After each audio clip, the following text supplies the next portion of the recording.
First Battle of Newbury took place in 1643. Throughout the Civil War, Newbury's location en route from London to the West Country made it strategically important.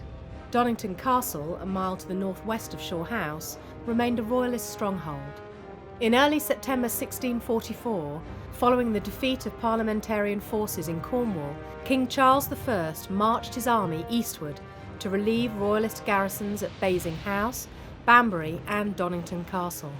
However, he moved too slowly and was caught by the combined Parliamentarian armies of the Earl of Essex, Sir William Waller and the Eastern Association under the Earl of Manchester to the north of Newbury in late October 1644 and was forced to give battle.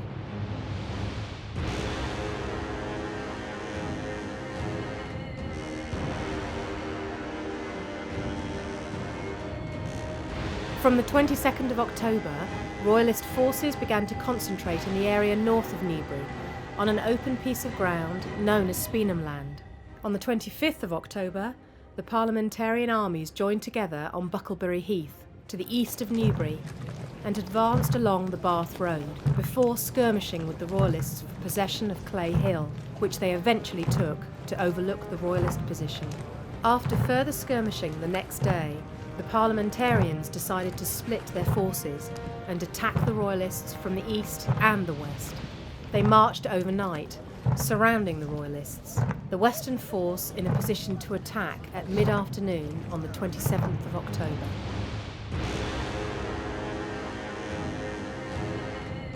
The battle commenced with the Parliamentarian force attacking the Royalists around Speen and eventually driving them from their prepared positions. But the Parliamentarian cavalry on both flanks were thrown back, and fighting petered out as the short autumn day ended.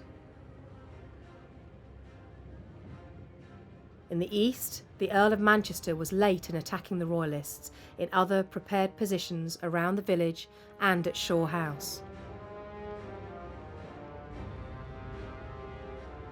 The raised terraces that surround the lawns at Shaw House and a fenced dry moat were significant factors in the Royalists being able to hold their position.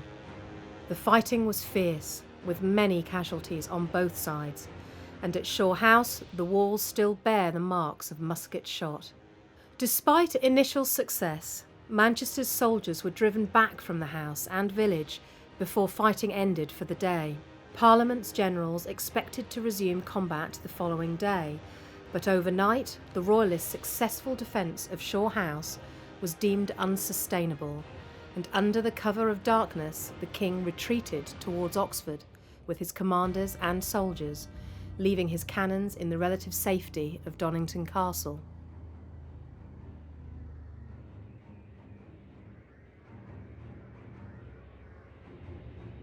To the Parliamentarians, this was an unsatisfactory end to the battle. Their tactics had failed, largely due to bad leadership, and they had let the king slip away from their grasp. Oliver Cromwell, who served ineffectively in the battle as Lieutenant General of Horse with the Western Force, used the failure of the Parliamentarian armies of the Second Battle of Newbury to attack the Earl of Manchester. Arguments about the events at Newbury caused Parliament to attempt radical change in the way the war was being conducted. By April 1645, Parliament had agreed the introduction of the Self-Denying Ordinance, preventing those holding political office from having military command, and had combined the forces of Waller, Manchester and Essex into the new model army.